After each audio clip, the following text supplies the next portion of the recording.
Morning. I just need to get my live stream up. Today I'm going to be talking about a diagram that Dr. Jung created that talks about different levels of the psyche, from the beginning level to the current level. And before I begin that, I want to explain to you that tomorrow I will not be doing a live stream on Friday, April the 26th, because I'm going to take a little vacation with my wife and go to the Sackler Museum in Washington, D.C.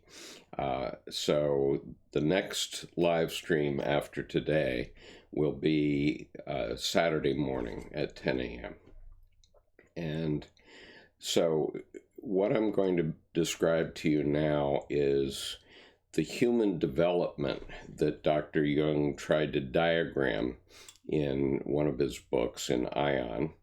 And it's a very difficult concept. It's over months I've personally broken my head on it.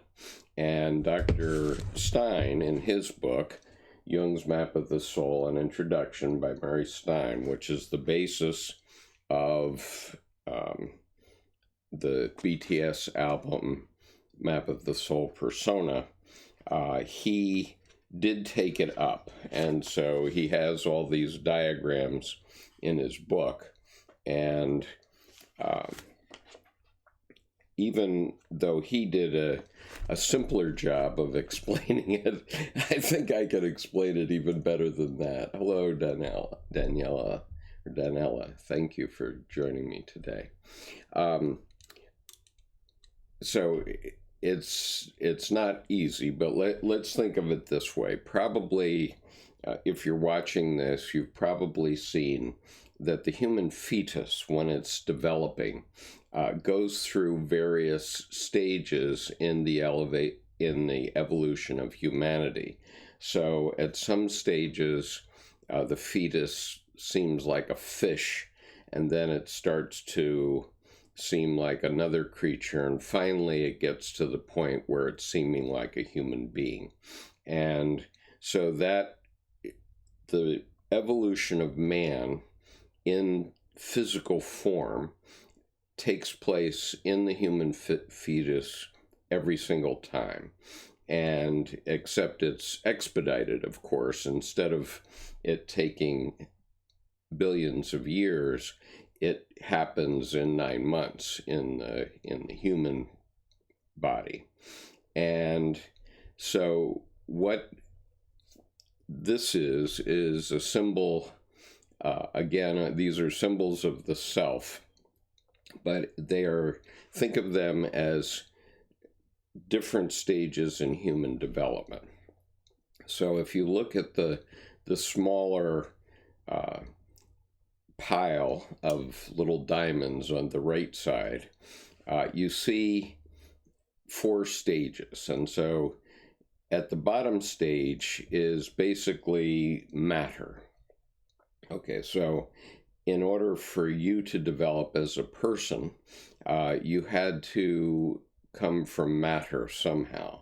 And so that matter develops in your mother's womb, but before even that, it had to be various kinds of energy and matter. So think of Dr. Einstein's idea of E equals mc squared. So energy goes into matter, matter goes into energy. And so we're at that stage. So at this lapis quaternio, we're thinking at that level.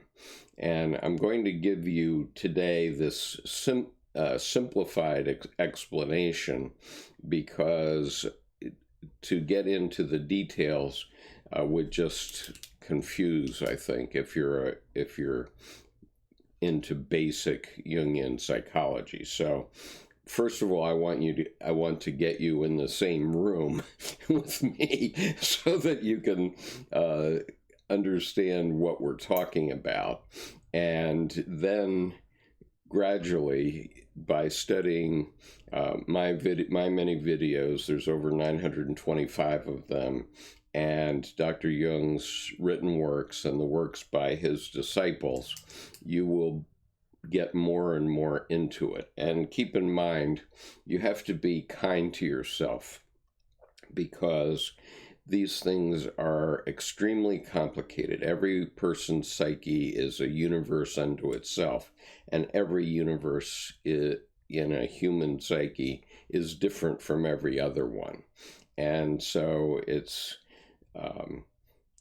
very difficult to get all of it. I mean, you'd have to have everything we have in modern science, but in the psyche, in order to fully understand it. So the idea is to get step by step by step. And so these diagrams are basically just to be able to conceptualize what we're talking about. And so this lower diamond where it says lapis quaternio there is basically matter. Okay, it's not anything living at all. It's just the way the universe began from the Big Bang on. Think of it that way. And it developed in a certain way, obviously, over billions of years. And that really isn't where we're interested at all, although it's good to know it, because you get to the point when it's referred to as the lapis quaternio. It's in alchemy, it's trying to get down to the deepest level in your psychology, or the deepest level in your psyche. And so this is what the alchemists were doing. They were looking at matter and trying to find the spirit in matter. And they knew that some substances like iron has a magnetic quality. So if the magnet is set one way, it'll come together, and if it's set the other way, it'll go apart. So alchemists knew that happened, and so they said that must be the spirit at work. And so they experimented on that, and they kept experimenting on that for 1700 years. And they were looking at it in a certain way, and that activity turned into modern chemistry. But in the process, they were also developing ideas about how human psychology works. And that was why Dr. Jung got very interested in alchemy and what they were saying. And so at the deepest point in the psyche is the lapis, the stone, basically, the deepest thing that is in your psyche, let's say.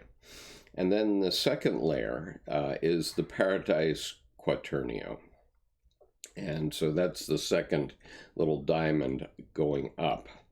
And that quaternio is about things before human consciousness emerged. Okay, before human consciousness, there was awareness, of course, because going back to single-celled organisms, they're all in some way aware. So obviously when sex was invented at a very early stage of evolution, whatever those creatures were, those single or multi-cell organisms, but very simple ones, they knew the difference. Vive la différence. They understood the difference in sexes between themselves. And so that was awareness. But they had no conscious understanding of what that awareness meant. They simply, by instinct, mated. And gradually, over 3.5 billion years from that time, what evolved was us. And we're obviously quite a bit more complicated than that. But I'll give you an example. Dr. Jung went to Africa in the 1920s, I believe.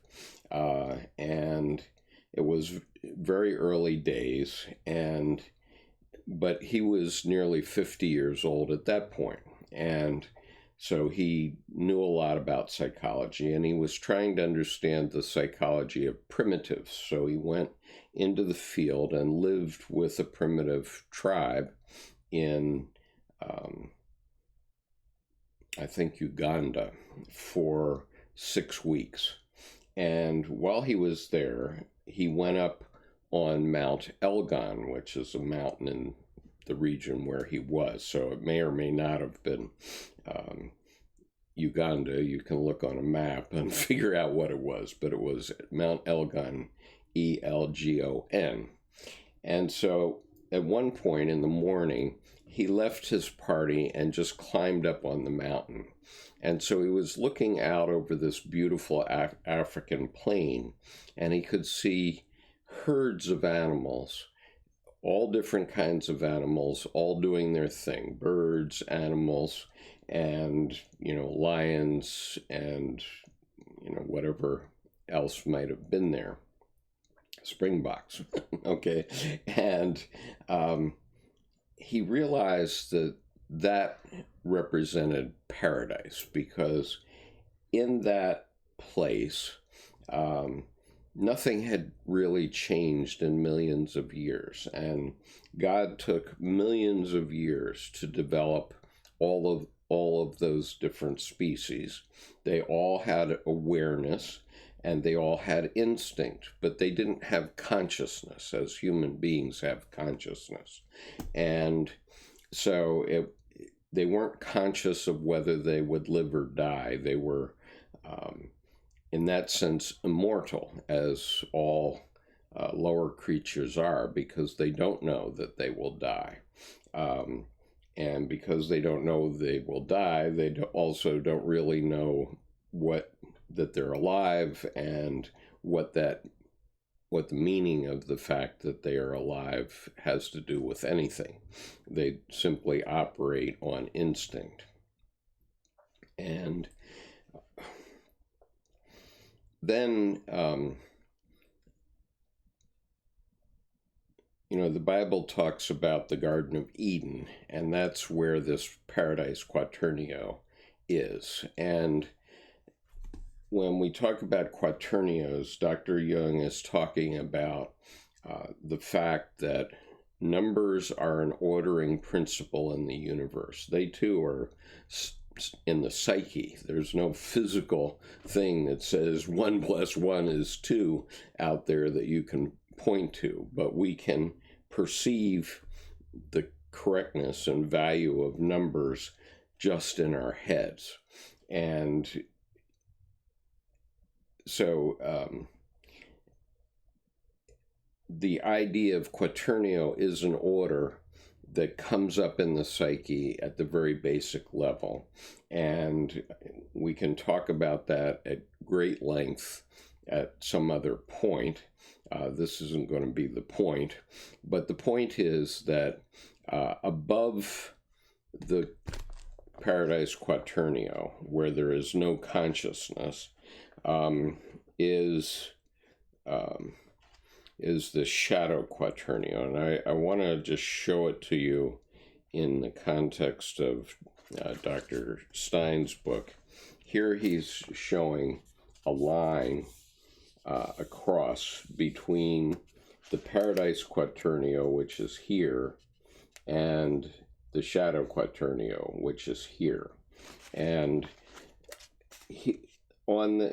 at this line, this represents the beginning of consciousness as opposed to awareness. And we have Christ and the devil. And so when the Bible talks about the Garden of Eden, that's falling out of this paradise layer, because we've gotten up into the shadow layer, and now we are aware of good and evil. We're aware of the opposites as human beings. And that's when consciousness begins for human beings. And so the third level, the Chateau Quaternion, is understanding that the difference between the opposites, not only good and evil, but all sets of opposites. And so that let us discern and differentiate and ultimately get to the scientific method that allowed us to wake up and look around and see what the world is doing. And that happened that happened very clearly at the 15th century, the end of the 15th century, around 1500, when the scientific method began. But there were humans that were doing things that were somewhat scientific-like long before that. I mean, humans invented the wheel and many other things. And so, but the scientific method came along, and that was called the Enlightenment.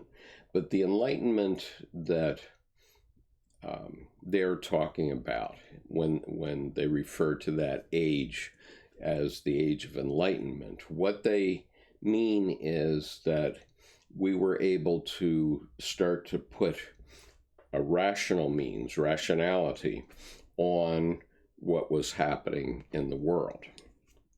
And that allowed us to build civilization for many centuries. And we got rationality, but the problem with that, the reason it's called the Chateau Quaternion, is that nothing is perfectly good and perfectly bad, okay? If it's good for you, it might be bad for me, and vice versa. And so whatever is dominant, people think of as good, and whatever is inferior is considered bad, let's say. And so the inferior side is where the shadow is. So if in my case, I happen to be very intuitive, and so my inferior side is the sensing side. So for me, it's hard to pay attention to lots and lots of details. I really detest it. I wouldn't make a good accountant, and I didn't particularly like studying accounting, for example, and being a bean counter. But other people just love that, okay? And so there's nothing wrong with accountants. It's just that for me, since I'm on the 99th percentile on the intuitive end, I just get it. I get things. I don't have to have all the details to understand what the truth is. Whereas a person on the extreme sensing end, they need lots and lots of details. And so the way I amusingly refer to this is a sensing person, you can show them 1,000 trees and they won't believe there's a forest. And an intuitive person, you can show 3 trees and they'll assume there's a forest, okay? And so that's my problem, because I make huge leaping global assumptions about things and I don't see what people don't see. And so I literally have a blinder at the 98th percentile. At the 98th percentile of intuitive, I have a set of blinders on. I cannot understand what others don't see. And so part of what I'm doing here is trying to help people who don't see what I see to come along that path. It's not necessarily easy, but and my problem is I don't know what I need to tell you in order to help you get what I get. And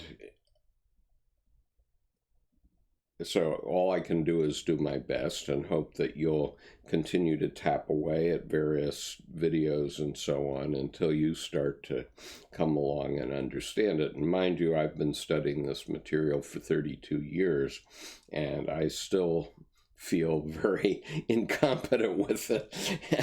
And so I can't imagine how overwhelming this must seem if you're, just going into college, let's say, and you're hearing about this from BTS for the first time, and it must seem just monumentally intimidating, is what I can imagine. Okay, so when you have the opposites, the inferior side is the shadow side. So my shadow side is my sensing side. It so happens that I know that, and so I'm able to work with it. And so, for example, BTS has this song Persona, and my persona, I can change my persona by training. I was trained as a U.S. Marine, and most Marines are sensing. They get all the details. That's not my natural happy place, but I was trained to it. So when I put my uniform on, I can be S, I can be sensing, and I can get all the details when I have to from a Marine Corps point of view, because I know what's important in my training. And so that's my persona. When I put my uniform on, I can become an S for a period of time. But when I take the uniform off, then I tend back toward my natural way. And there actually was a book, and still is available, I'm sure, called People Types and Tiger Stripes. And what that refers to is that your natural way of being is your tiger stripes, but you can learn how to work with the other types and understand how they operate so that you can interact with them better. That's the significance of it. But at this third level now, the shadow quaternity here, this is where the opposites emerged. They emerged when we fell out of the Garden of Eden, because human beings became conscious of the difference between good and evil, and then that led to the awareness of many other sets of opposites. And so it's called the shadow quaternio, probably, and I'm making an assumption here, because there's shadow in the opposites. Now, the fourth level of development, and so the reason these are diamonds is that at each level, there's wholeness. So at the paradise level, let's say, there's wholeness in being a giraffe. Okay, you can be a perfect giraffe or a perfect zebra or a perfect lion, and you're completely whole like that. It's like being an oak tree. You can be an oak tree, but every oak tree is still different, but you're a perfect oak tree. And so even though all oak trees are different, they all meet certain characteristics. It's a hardwood. It can be used to build a house, etc., etc. And so all oak trees are oak trees, but they're all different. And all human beings are human beings, but we're all different in some ways. And so at each level, there's a wholeness involved with that. I mean, the universe was whole. Michio Kaku, the cosmologist astronomer who's famous on television, once said that every atom in the universe was attached or is attached to every other atom in the universe. And that's obviously quite true. And so that's down at the lapis quaternio, where there was wholeness in the universe before there was Earth. Okay, and so that's back down at that level, and so that was wholeness. Then life emerged, and that was instinctual, and there was a wholeness to that, and we still see it in other creatures. Your dog is whole as a dog, or a cat, whatever it is, and they're immortal because they don't know they will die. They just live by their instinct. And then we get into the shadow quaternio, where the opposites emerge, and we see the opposites, and because we've worked with the opposites now for millions of years, or hundreds of thousands of years. Thank you very much for that's quite a cup of coffee. I appreciate that.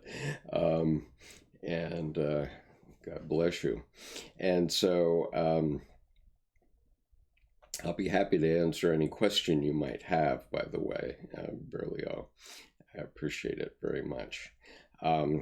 So when we're at this stage of the opposites, the shadow level, wait a minute, I have to show with this finger, the shadow level. We're aware of the opposites, and there are, what isn't in our dominant side is in our inferior side. So if we take U.S. politics as an example, everybody that thinks of themselves in the blue side sees the red side as inferior, and vice versa.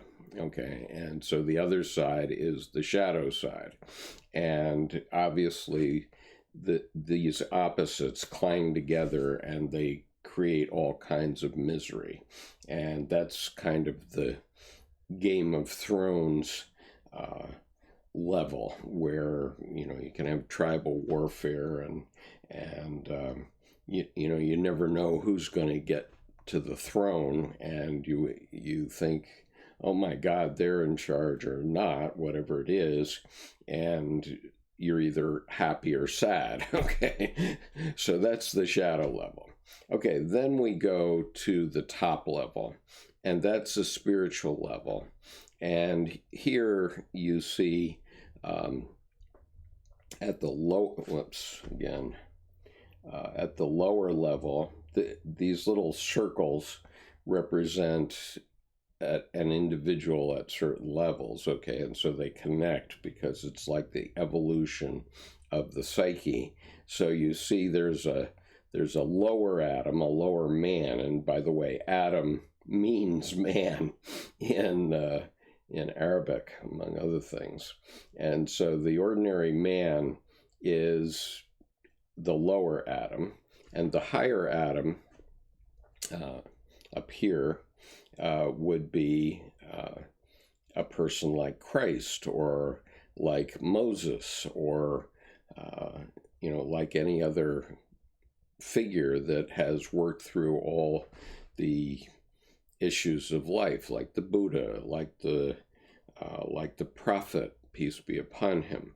All these individuals have gotten themselves up above the level of the normal hurly-burly of the opposites. And it's not that you get away from the opposites, but you, from a perspective point of view, that you see that both sides have a point, if you will, in politics. Both sides have a point. And the question is, how do we select the best solution for mankind at that point? And so the reason I'm not going to get into the details of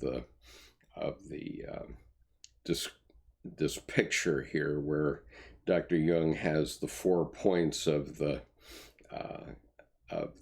Quaternion of Anthropos, being the higher Jethro, the wise Zipporah, the positive Miriam, and the higher Moses. Well, those are specific symbolic representations of a certain type of people that exist in the Holy Bible.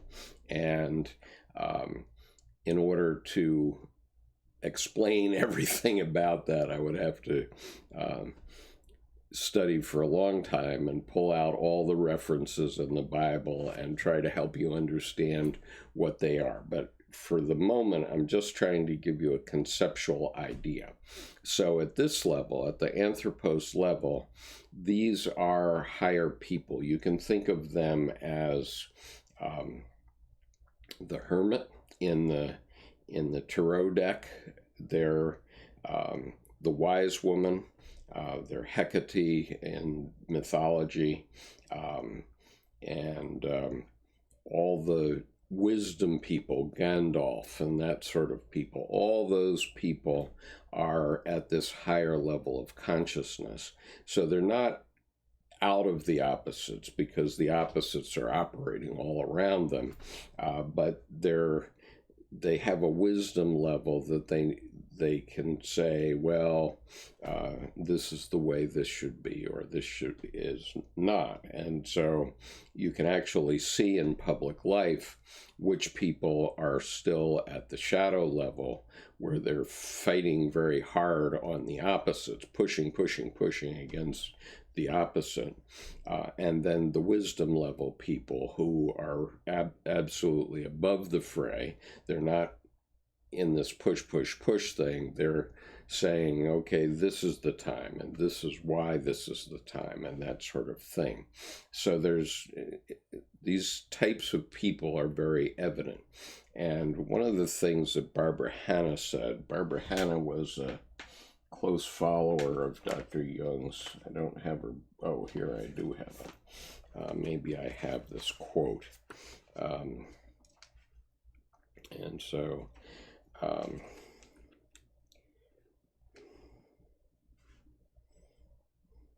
okay.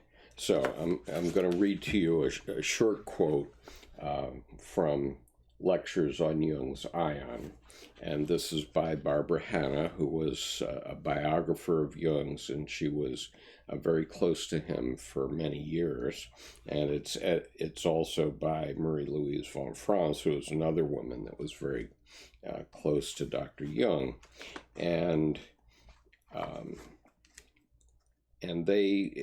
so Barbara Hanna says this quote: "Every basic analysis begins with the hypothesis of the analysand's wholeness."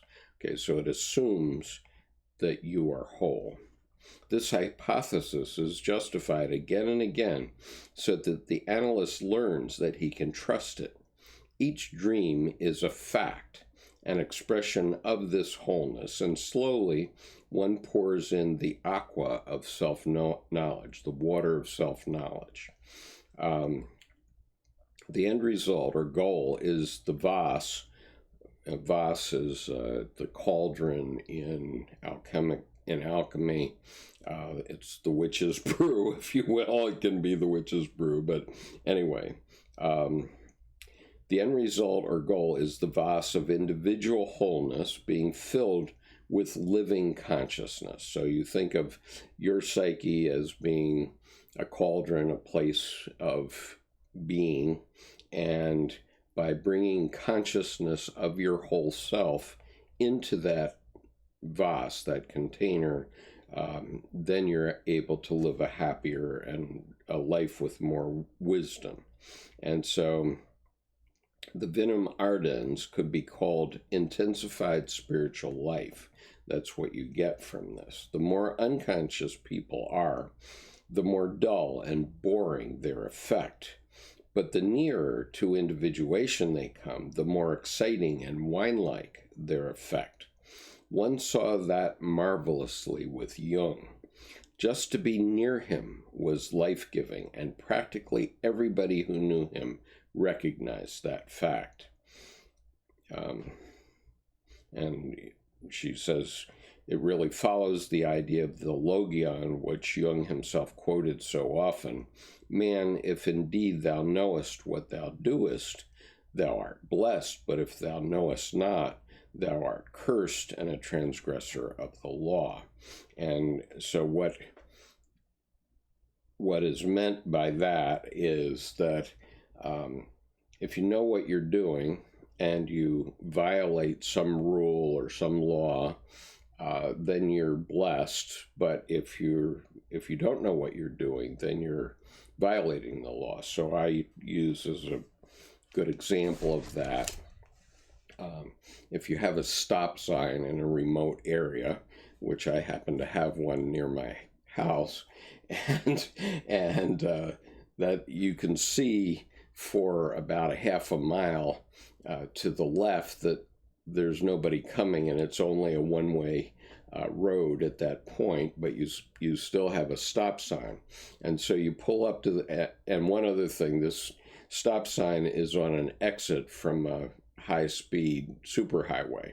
And so a lot of cars come down that exit, and they can pile up. So if everybody stops 100%, which is what you're supposed to do according to the law, you're going to back up traffic all the way into the superhighway. But if you are rolling down there and you look to your left and see no vehicle coming, then if you just keep rolling, you're going to keep the process going. So you're a violator of the law if you don't know what you're doing. But if you know what you're doing, that you are violating the law, but you're also helping traffic keep moving, occasionally you might get stopped and you might get a ticket, but you're still blessed because you're not causing fender benders of cars stacking up and sandwiching. And I actually was in an accident once where I was the middle car of three, and someone rear-ended me, and that forced me into a car in front of me, and so it dented both ends of my car. The other two only got dented on one end. So you can't necessarily stop in that situation. So that's what is meant by, if you know what you're doing, then you're blessed. If you don't know what you're doing, then you better stop completely at every stop sign. And so, and that's wisdom. Okay, there's wisdom there. The wisdom is that if you stop, you're going to maybe cause accidents behind you, and so it's better to keep going. But you also have to accept that you're violating the law. And so on one occasion, I did see a police officer sitting right at that stop sign, and sure enough, somebody rolled through the stop sign and he was immediately caught. And so you have to accept that risk. But if you know that risk and you accept that risk and you're still acting safely, then you're blessed, okay? And so that's wisdom. That's a level of wisdom. And so that is this top layer, the anthropos layer.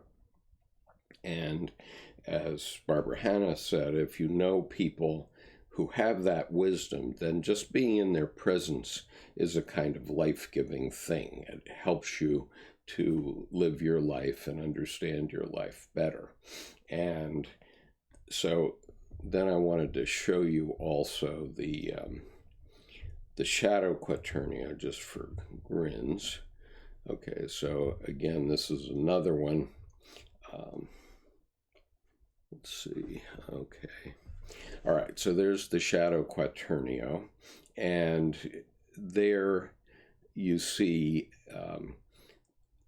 coming up from the serpent. So the serpent is still at the instinct level, right? Coming and moving up through instinct, both good and bad, coming up. And so you have Moses as the carnal man, and I think it was Moses that had a wife who was Ethiopian, so she was dark in color, and so that was the dark side, if you will, or the negative side of women, or the lower Jethro. I'm not too sure about the Jethro story, but the point is that there's wholeness at this level of opposites banging back and forth, but the ideal is to move up into the wisdom layer, which is also the spiritual layer. And so that's Obi-Wan Kenobi from Star Wars, for example. And so anyway, that's my coverage of this diagram that Dr. Jung drew, and you see that it can be extremely complicated, and so this is why he resisted creating diagrams. And when you look at his diagram in his book and his explanation of it, it's so complicated that my eyes glaze over. So any of you who are new to Jung would certainly have your eyes glaze over. And and so therefore,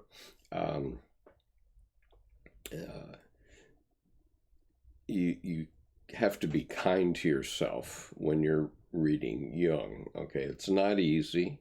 You cannot read it like a novel. No way. If you read it step by step, gradually you will know more and more about yourself. And by knowing more and more about yourself, you're going to be able to better interact with the world. Okay, now this is not typical psychology. I mean, typical psychologists are into cause and effect. And so if you're depressed, they'll give you a pill or some easy answer, and maybe that'll help and maybe it won't. But if you have this deep knowledge, at a deep level what the answer is, you also know how to deal with it. And neurosis, as opposed to psychosis. Now, psychosis is a physical problem with your mind, okay? But neurosis is where you have a conflict of duties, and you have one duty to your family and one duty to your lover, let's say. And so, you fall in love with a man that your father can't approve of, okay? And so you get yourself all depressed because you're between those two duties, your duty to your family and its expectation, or your duty to yourself for the future happiness of your life. And those conflicts are never solved. They're grown out of.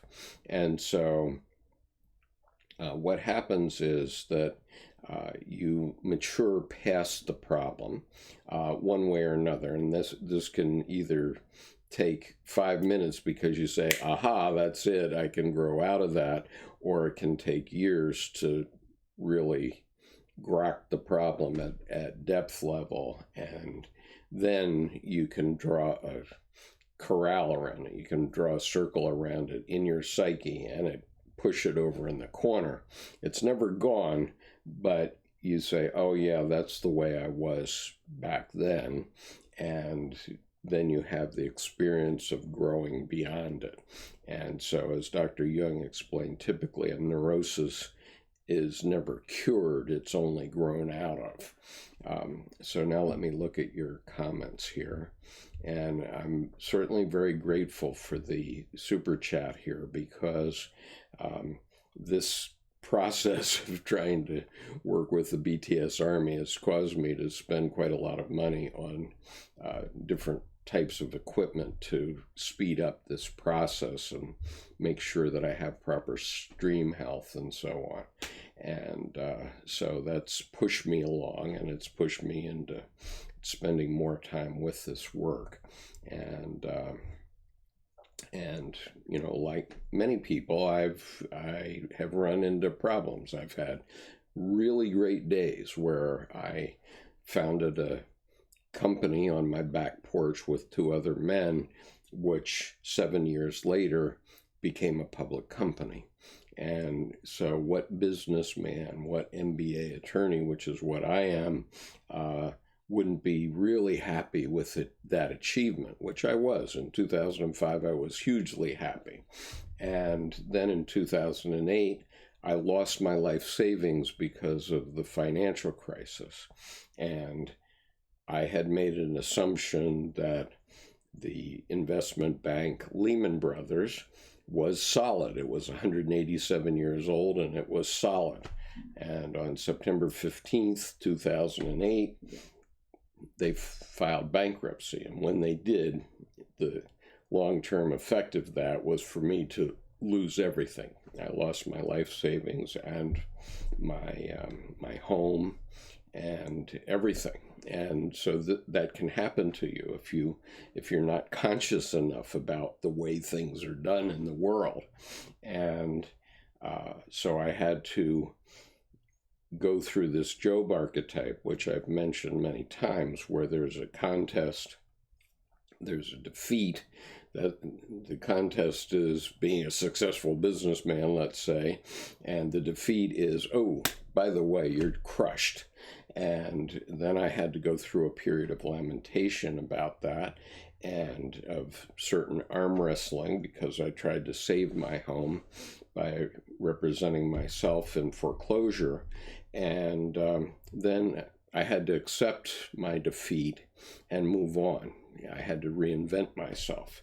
And so what you're seeing today is the consequence of reinventing myself. And so I'm a living, breathing example of what I'm talking about here. And so anyway, even though I may appear well-heeled, actually, I live on Social Security and a small pension from the U.S. Marine Corps, which isn't a full pension because I was a reserve for 17 years. And my wife's income, and she's about to retire. So we're just getting along, and so any contributions are certainly welcome. And I also would welcome any of you to the advanced reading group. And Berglio 100, you're certainly eligible for the advanced reading group. If you want to send me an email to skip.conover@gmail.com, I'll be happy to add you to the group. And in the advanced reading group, we have 32 seminar sessions on Aion, and we also have the first 12 sessions on Mysterium Canionis. So you folks continue on with your chat for a moment. I'm going to excuse myself for a bio break, and I'll be right back.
Okay, that's embarrassing when you're doing a seminar, but nonetheless, that's the way we are. We're animals at the bottom layer. Okay, so Guy says, very good, explain after the evil take a place in the Eden garden, the shadow appear in opposition to individual totality of self. Yes, Aion says, hey Skip, do you think the notion of psychedelics working as a catalyst to individuation by exposing contents of the unconscious is realistic? Could you elaborate any thoughts you might have? Okay, Aion, I never can recommend psychedelics or any drugs, and I never would. There are plenty of ways to get to the deep unconscious, and I'd be happy to talk to you about it on any particular topic, but yes, it opens the way to the deep unconscious, and I know from one of my local members that they are experimenting with psychedelics at the University of Maryland, but I would say that the science on that is sketchy at best. And so, the history of art is filled with artists who died young for various reasons, for getting involved with drugs or alcohol. And what they're doing is they've lost the connection to the unconscious. And of course, excellent art comes from the unconscious. It comes from the irrational side of your life, and it doesn't come from the rational side. So, for example, when I was learning how to paint and draw, I started when I was 45 years old, and I would go to adult ed classes, and there'd be all these little old ladies who would be trying to do a painting or a drawing of a still life. And they were trying to be a camera. So they're trying to do it very rationally. I'm going to draw this line and this line and this line, and it's going to be just right, and so on. And that's not art. That's graphic design, maybe, or graphics, but it's not art. And so, for example, I went to a portrait co-op where people would sit for 15 hours, 5 sessions of 3 hours each, and about 30 local artists would come in and paint this person's portrait. And so the very first time I went to it, there was a person who was completing their 15 hours. So I only had 3 hours to paint a portrait of this person that others had already worked on for 12 hours. And so I came in and I started to just whack paint down, boom, boom, boom, and just as fast as I could without thinking about it. And later, this woman bought my portrait, much to my surprise, because I thought I made her look like the Grinch that stole Christmas. It was heavily in green and so on. And actually, she bought all the portraits, which was very kind of her, and she put them all up on the wall. And it happened that she was also the director, the executive director of our local art place, and which is called Maryland Hall for the Creative Arts. And so she bought all these portraits and she put mine up on the wall along with others. And I expected that, okay, she was just being kind buying my portrait. And, I made some comment about it a couple of years later, and she says, "Oh no, I love that portrait above all the others. And the reason is that you expressed exactly how I was feeling that day." And so somehow I connected, my unconscious connected to her unconscious and expressed it out. Okay, and that's art. And so art of any kind can't come from the conscious mind because it's too rigid.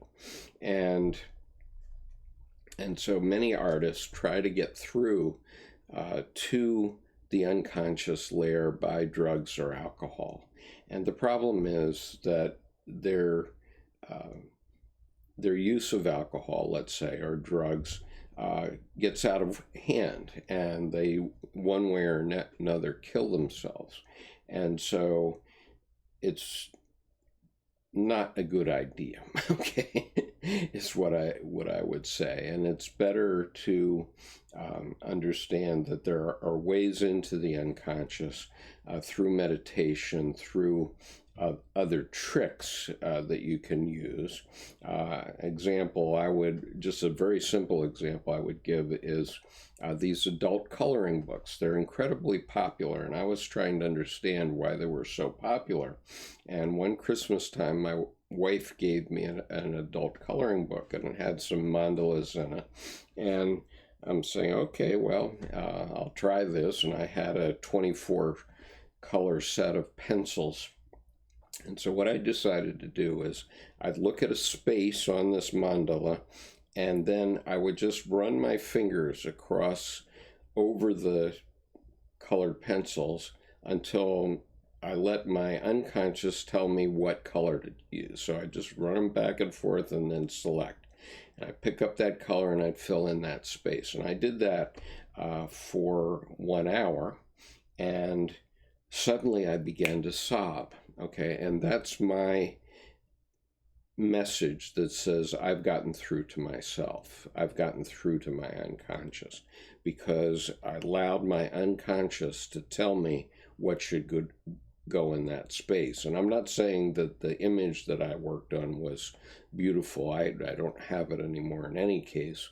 But the point is that I was giving attention to my unconscious, and therefore my unconscious was sobbing or causing me to physically sob in response to that. And so I know I had touched a complex, and I know that that is one way to get through. And so it's a very simple thing. If you want to get connected to your unconscious, just try that trick, and it works. And you don't have to have whiskey for that, nor do you have to have any psychedelics.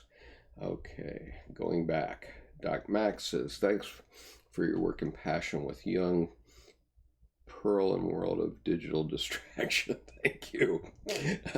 Yeah, I guess I'm being an irritating factor for many. Grenade says, what's your opinion on the free will versus determinism opposites? Well, I think that I have to know what the situation and the terrain is, because I think you're talking about very, very general concepts, Grenade, and in some cases free will is good, and in others it's not. I mean, if you're going to lead a group of kindergarten children across the street, you don't want them freely running about. You want them to hold hands and do what you tell them to do. So that's very deterministic. And if you give them free will, you might get one of them run over. So it just depends on the situation and the terrain, I would say. Phoebe says, I like what Sloterdijk says on psychosis.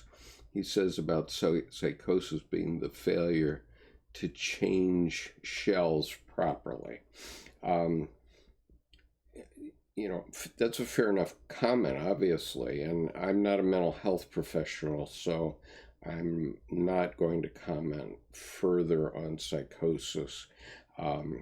If you're coming here, I'm trying to help you understand yourself in a practical manner, and I'm not trying to be a psychotherapist or any kind of mental health professional. And I don't want to get myself in a position where I'm making some statement about psychosis. So what I would urge you to do, if you're interested in those things, is take it up professionally, either in your own professional studies or with a professional.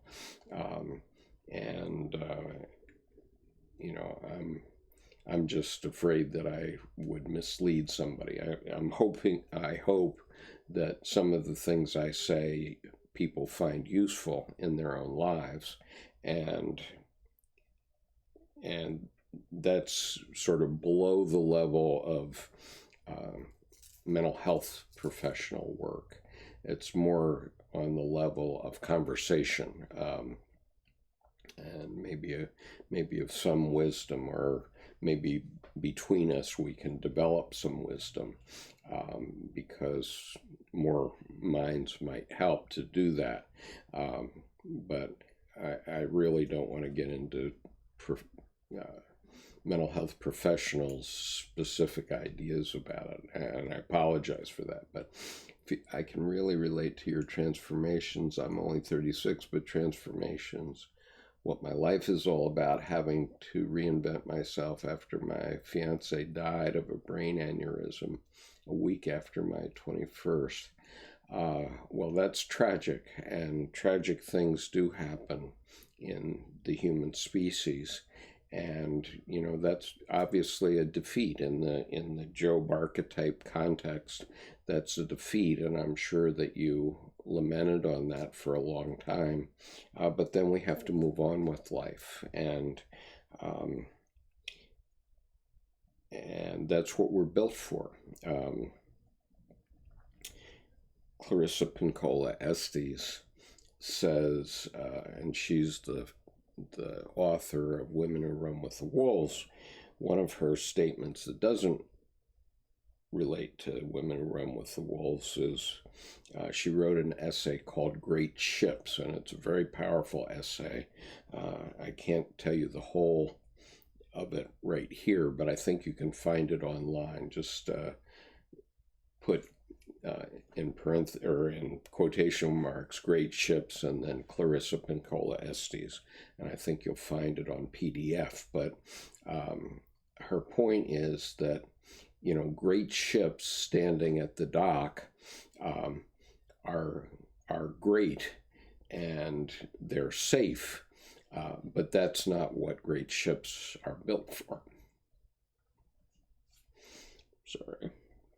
That's I have a deep complex related to that image, but, the point is that human beings, mature human beings, weren't built to have a safe life where mommy and daddy are always helping us and providing us with food and so on, and providing us with happiness, which is what happens to us when we're children. We have to develop into being mature adults, and that means we have to leave the safe harbor of family life and go out into the world that's filled with all kinds of things that are trying to kill us. And if we can't do that, then we haven't fulfilled our obligation that was given to us the moment we were conceived.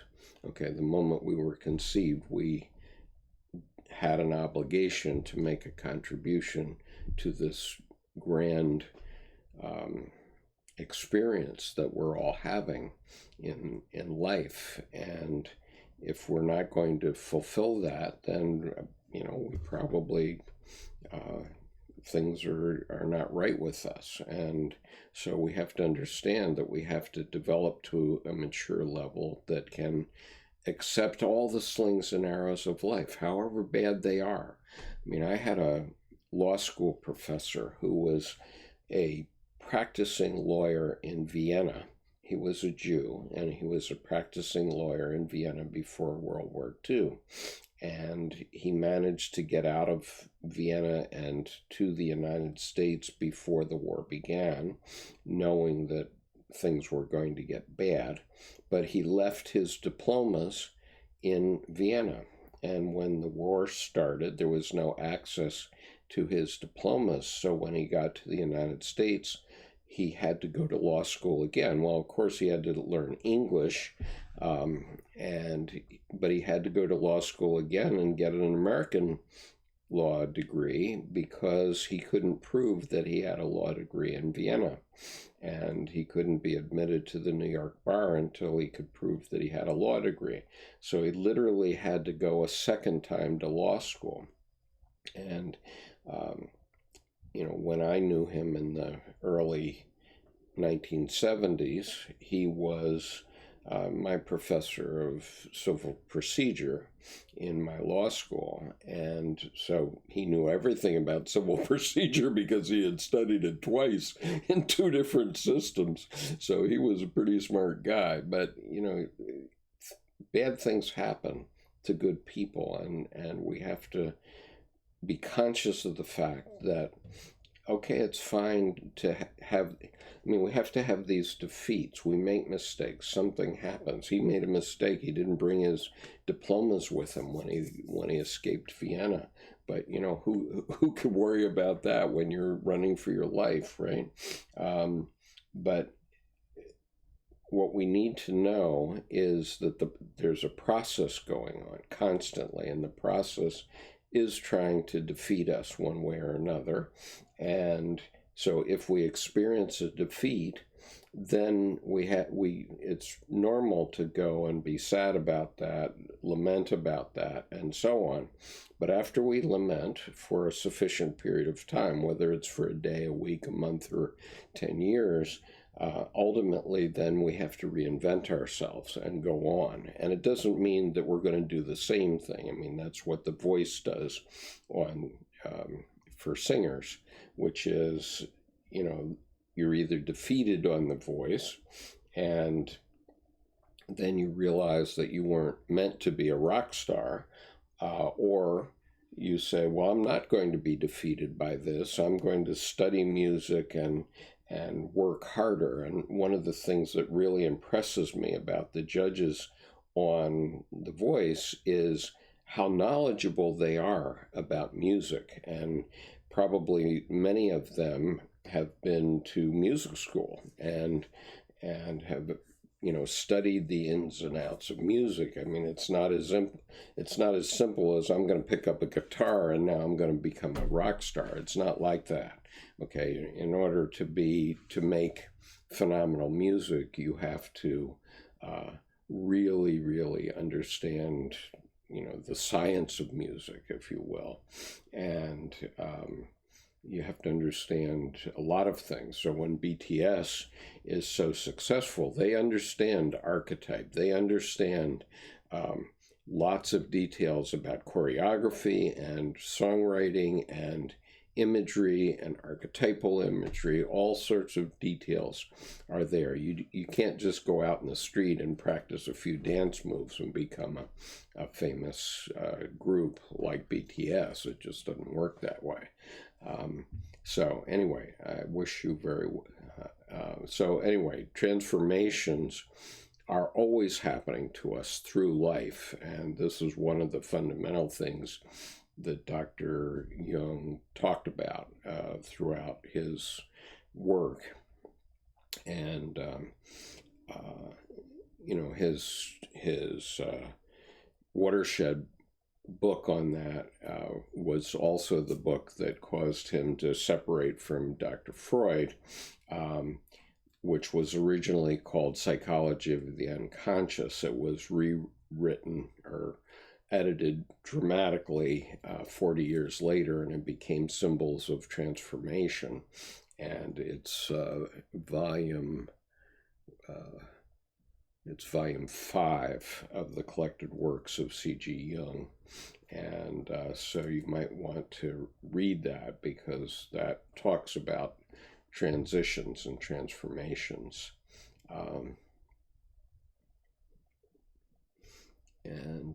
Carlos says, do you think you would be happier if you had no financial troubles? No, because all through my financial troubles, I found that I was happy. And so, I'm able to live my life, and my wife and I are able to live our lives pretty productively, and able to contribute to society pretty productively. I have 3 daughters and 9 grandchildren, and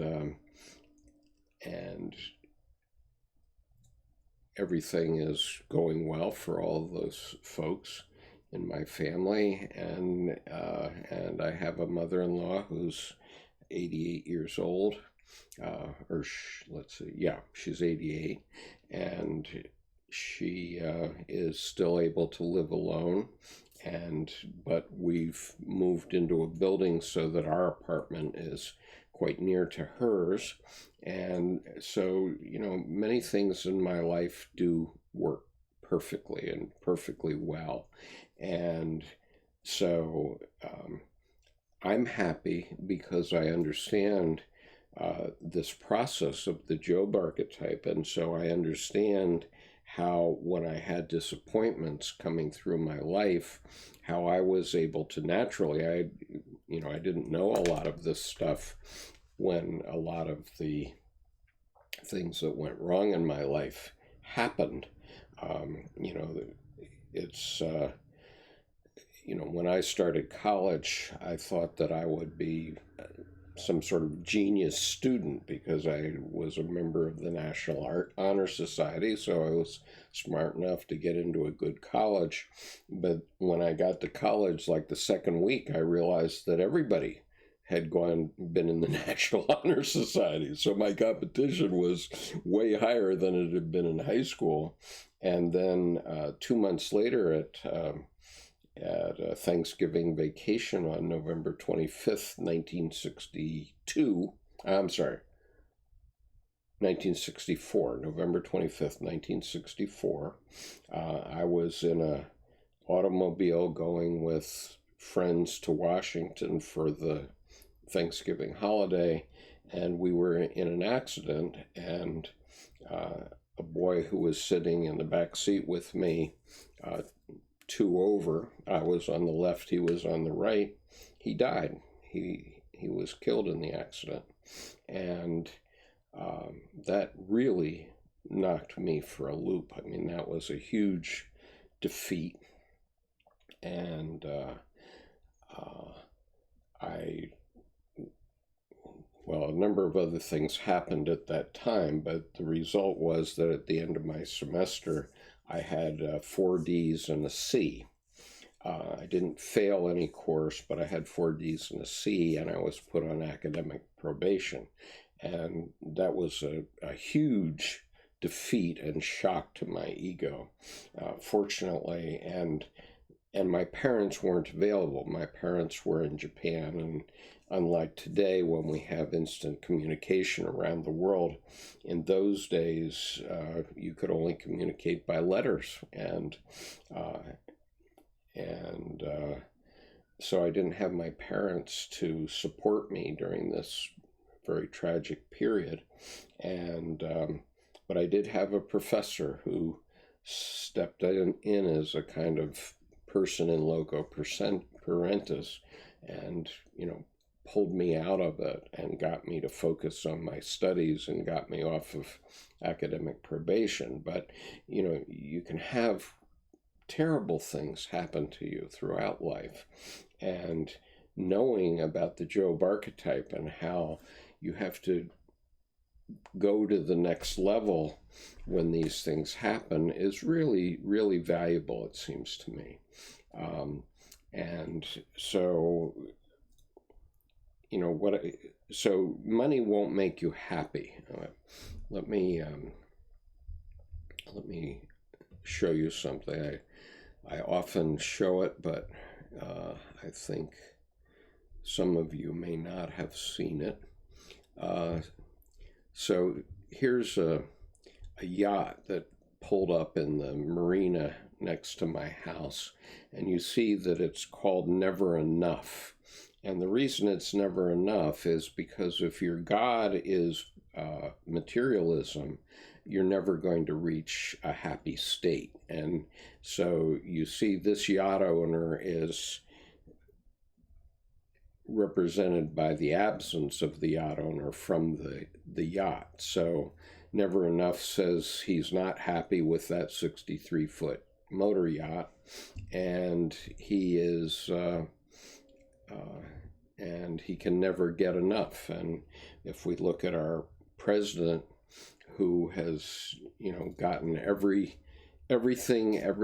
prize that one could imagine by living a materialistic life, and yet, is there anybody who's watching this video who thinks that man is happy? I don't think even he could convince me that he was happy.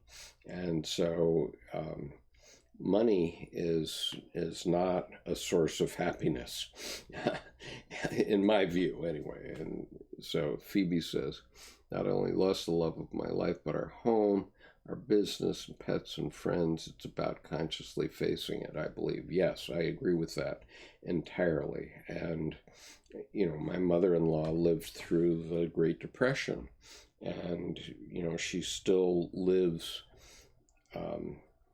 based on the mentality that emerged at that time. She was born in 1930. She was a little girl, and if that wasn't enough, December 7th, 1941 was her 11th birthday, and so she was having a birthday party with her family and some friends on a Sunday early afternoon when news of Pearl Harbor came through.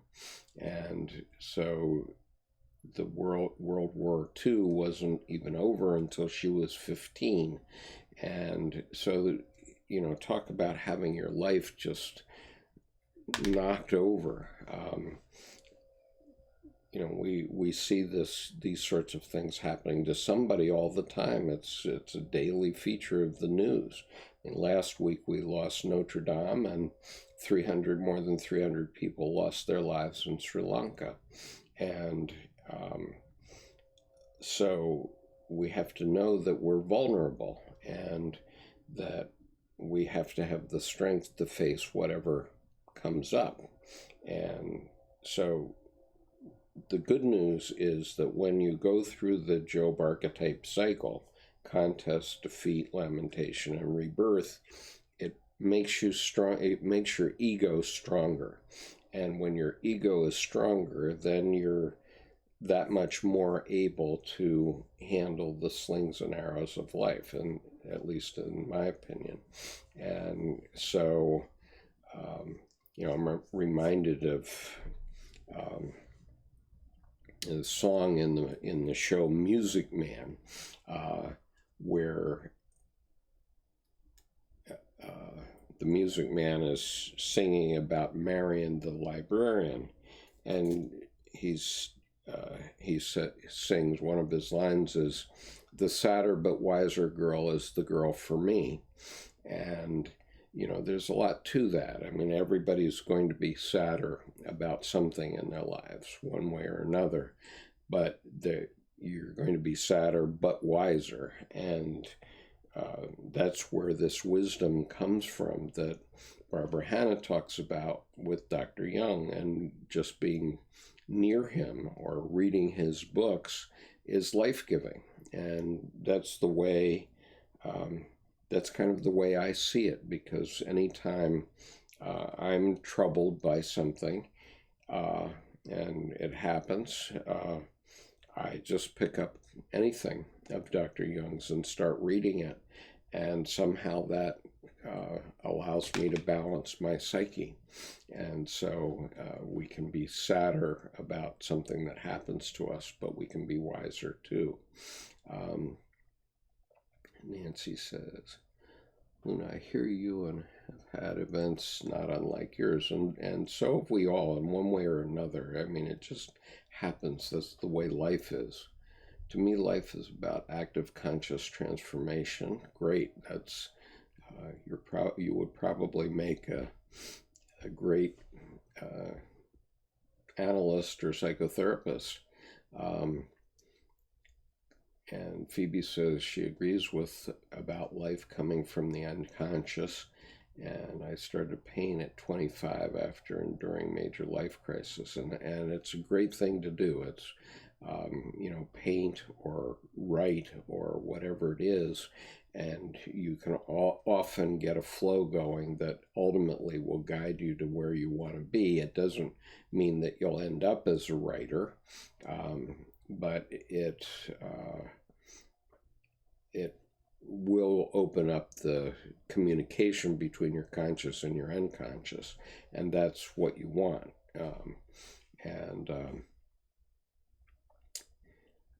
Let's see, Phoebe, your artistic process sounds familiar, Skip. Maybe I'll send you some of my art where can we see yours? You can see my art if you accept my caveat emptor that some of it is adult material, but if there is, I maintain a Dropbox called Carl Jung reading group.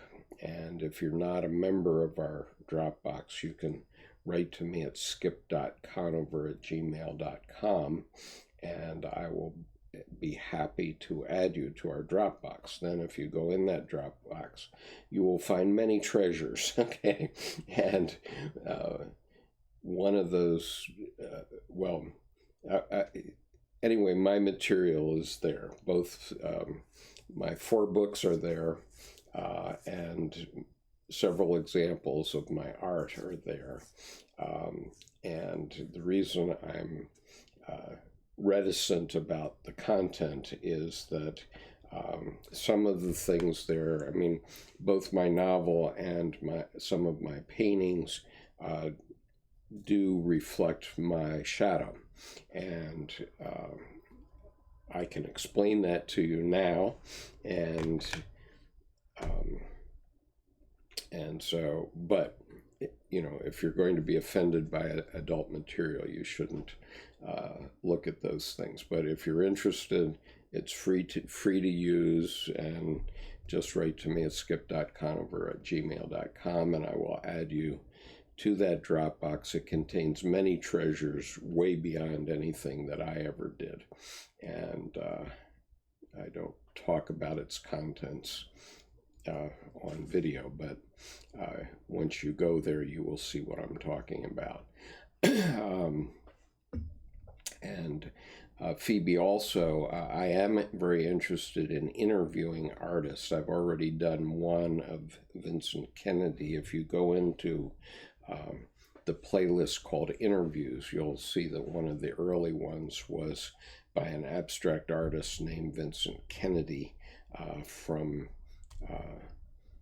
Derry in Ireland. And Vincent has done some amazing abstract art. And so I did interview him about that, and thereby helped him promote his work. And I would be happy to do that with any artist that hear this and want to talk to me in an interview form, and we can show some of your art through the video. And so it could be a useful marketing technique for you, but also we talk about the implications of archetype and Jungian psychology and those things. You know, whether you know anything about it or not, chances are, if you want to show me your art, chances are your art's pretty good, and therefore, whether you consciously know about what Dr. Jung was saying or not, we can have a conversation about that.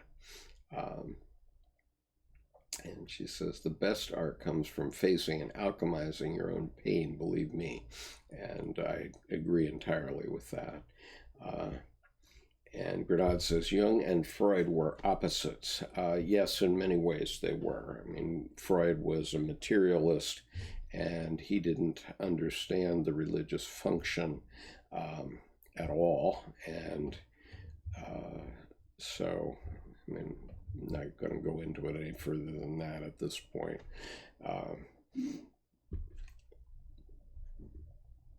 Freud's teaching got adopted in medical psychology, mainly because it allows our health insurance industry to get away with having you seen by the doctor for 15 minutes or half hour and think that somehow helped your mental health. Maybe it does and maybe it doesn't. I can't speak to that because I've never had the training of a mental health professional. But what I do know is that Dr. Jung's work is very important for other fields, including art, including religion. And by that I mean all religions, and including anthropology and many other fields. So regardless of what you think about it in the mental health field, and I think very highly of it in the mental health field, but it requires effort, then it's really worth studying for those reasons, even if you don't do anything with it from a mental health perspective. And so, let's see, Phoebe, I'm glad I've faced all my defeats. I wouldn't be where I am now without them, surely. And, it doesn't mean that just because you're able to watch this that it's over, and I know it's over. I mean, we can walk outside this afternoon and have something nasty happen, but the point is to get a different perspective on life, and a perspective that's positive about going forward with life. I mean, we have a lot of nihilistic young men who have been attracted to Jordan Peterson, for example, and partially I think that that's a function of the fact that half the young men in the country these days are children of broken homes, and they haven't been properly fathered, and so for them, I think Jordan Peterson is quite a valuable father figure. I don't care for the ways that people try to use Jordan Peterson as a figure of leadership of the right wing, because that's not what I've heard at all. And if anything, he's very against the extremes on both sides of the political spectrum. But I think that he provides a rationalistic, logos-oriented way of thinking about the world, and men tend to want to do that. So in the Marine Corps, for example, Marines would come to me and they would say, well, Colonel, just give us the rules. I just want to know the rules, or give us the mission and we can carry out the mission. Boom, boom, boom. And the Marines are great for that. They're a weapon. And so the Marine Corps is a weapon of the President of the United States, and it's a very powerful weapon. But there's no room for anything but logos in the Marine Corps. And, there's no room for anything but logos in construction, like this iPhone case that I have on my desk. You couldn't make this 99%. You have to make it 100%. The automobile you drive in has to be made 100% perfectly. Okay, and so there certainly is a place for logos in our society, but in the end,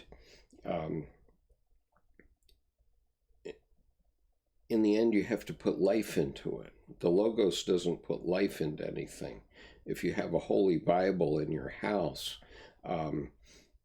it's just a black book with printing in it, which you could use for a doorstop, unless you put your own life into it. Then if you put life into it, then it has a meaning. Other than that, it's just another book with words that happens to be black. And so what we have to understand is things like that. And even in the last week, I've come to the realization that the meaning of the Notre Dame fire, because yes, a beautiful building was destroyed, but when I turned on the news and saw it being destroyed live, I sobbed, and I didn't know why. And I still don't clearly know why, but I know it came from the irrational side of my being, from life. And the building is a manifestation of logos. So it was a structure. It was a pile of masonry and wood that was beautifully put together. But we can rebuild that, and it won't be perfectly the same. But something from the life side, from the irrational side, caused President Macron to get on the television and say, we're going to rebuild this building in 5 years. Well, maybe he can and maybe he can't. I mean, traditionally, it takes 100 years to build a cathedral, but in the 6th century, there was a cathedral built in Istanbul that's still there called the Hagia Sophia. And that place was built in just over 5 years by men who had no cranes and no power tools and so on, but they were able to build the Hagia Sophia in about 5 years, and the dome of the Hagia Sophia was the largest dome in the world for 1,000 years until St. Peter's was built. At the Vatican, the Hagia Sophia had the largest dome in the world. And so, and that was achieved in 5 years. But irregardless, it doesn't matter. What I sobbed about on that day twice, once when I looked at the news and once when I was trying to express my feeling about it to my Monday night group, that's irrational, and that's on the irrational. That's on the life side of things, and it doesn't have anything to do with the structure. Yes, maybe in my lifetime I'll visit the newly reconstructed Notre Dame. It won't be the same building, but it will be a representation of the same building. But the part of Notre Dame that's important to any of us, and I'm not a Catholic, so it isn't because of a faith thing or per se. The part of Notre Dame that's important to all of us is still with us today, every bit as much as it was before a week ago Monday. And so, that's what we have to start to understand. The world is not only the word. It is not only logos. There is an irrational side of life that is life itself, in fact. And that I don't think we've understood. And Dr. Jung definitely understood it and spent most of his career writing about it, but people didn't grok it. Let's see. And Carlos says, Grenade says, money's never an end, it's a means. And Dr. Jung once called money it's stored energy, okay? It's stored energy. So money by itself isn't anything. It's little green electrons or pieces of paper. Carlos says, Skip, your responses are always badass. I hope so. There's no reason for me to do with this if it's not. Nancy says, could your tears be at all related to cathedrals being a symbol of the self? Certainly, at a depth level, they do represent a self, or certainly an element of myself. I definitely agree with that.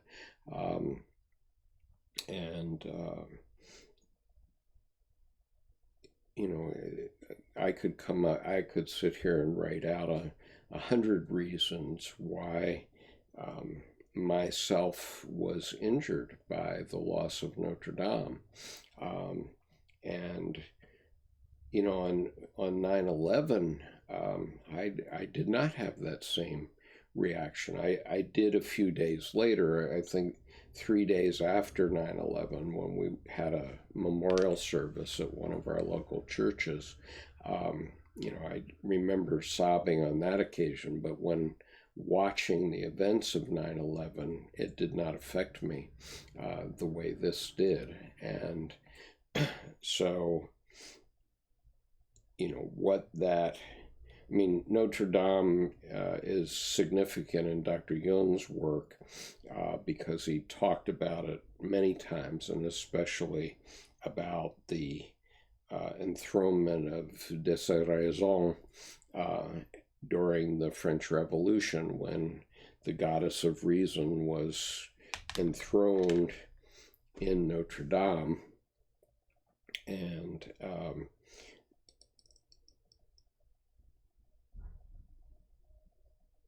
the real Notre Dame that's in all of our hearts is not about reason at all. It's not about logos. It's about life. And, the logos part of Notre Dame will be rebuilt. And all of us will see to it one way or another. God says, Jordan Peterson is a Jungian medical professional. I'm rooting for him. I think despite his logos, he understands that the field has gone too far in that direction. But then again, he isn't perfect. I don't agree on everything he says. Well, let's say this. First of all, he isn't perfect, but he's smarter than I am, number one. Number two, he is a mental health professional, and I am not. He teaches psychology, and I've never taken a psychology course.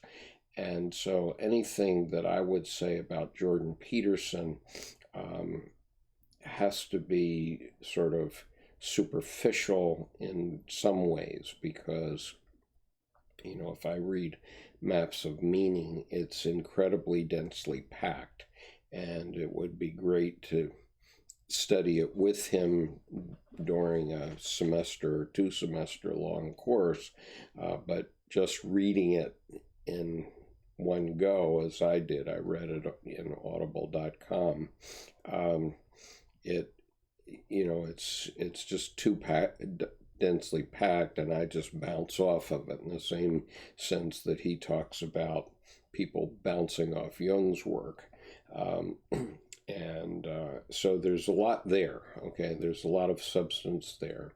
And I think a lot of his perspectives, as they're presented in the 12 Rules of Life, are informed by being a mental health professional and a clinical psychologist and dealing with other people's hardships. And, it's a gift to be able to do that. I know that one of the major reasons that I left the practice of law in 1969 and 79, I had practiced for 5 years, but I decided to work in business instead, was because I didn't like having to deal with other people's hardships all the time. And so it's certainly a gift to be able to do that. And I think Dr. Peterson has brought a lot of valuable structure and emphasis on responsibility to young men who didn't have structure before and who needed it. Dr. Jung also observed that men tend to be more attracted to the logos than to the eros side, the living side. And so, men are very happy with making things. Just give me a circular saw and I'll be great. That's well and good, but you have to have wholeness too. And I have had some Jungians that I respect highly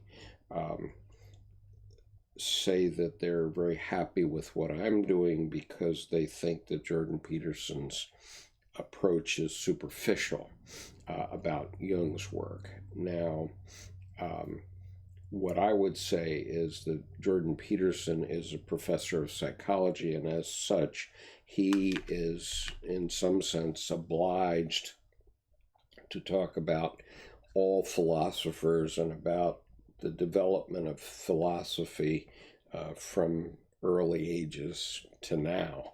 And in that sense, he's more like Freud, because Freud wanted to be reductionist and go back to, well, it was because your mommy spanked you when you were 2 years old and you got an erection from that, or something like that. And And that's why happening to you 50 years later, and Jung rejected the reductionist approach. And so if the reductionist approach is about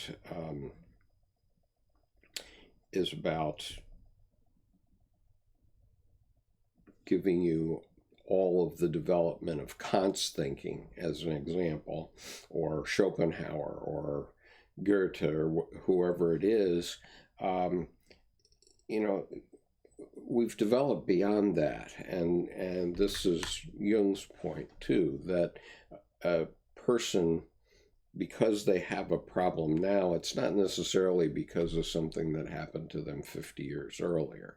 And so we have to have a different attitude and perspective.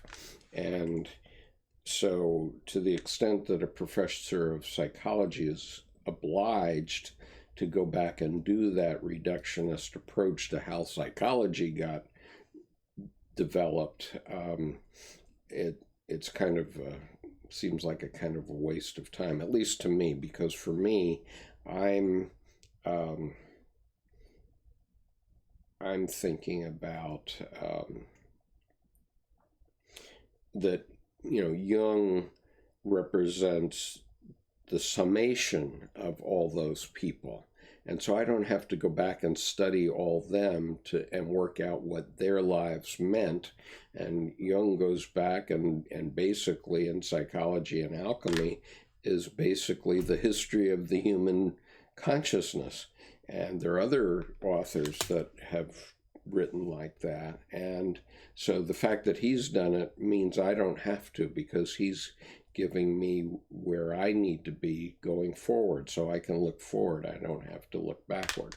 And yes, Sean, I do see that the stream health has now fallen off again, and I don't know why this is happening, because I've increased my RAM on my computer, and I doubled my capacity on my internet provider. And I did some research on this yesterday and found out that in order to have a live stream, you need 2.2 megabits per second outbound. And I'm now getting 11 megabits per second outbound. So why the stream health is falling off, I don't know. But hopefully maybe at least you can still hear me, which is what seems to be happening in these cases when this occurs. So I'm going to keep going for a couple more minutes, but then I'm going to terminate for today. But let me go back here.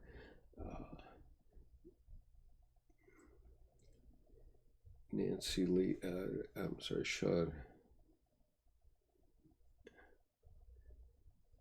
Sean says, I opened a fortune cookie yesterday. It said that the Chinese word you, fish.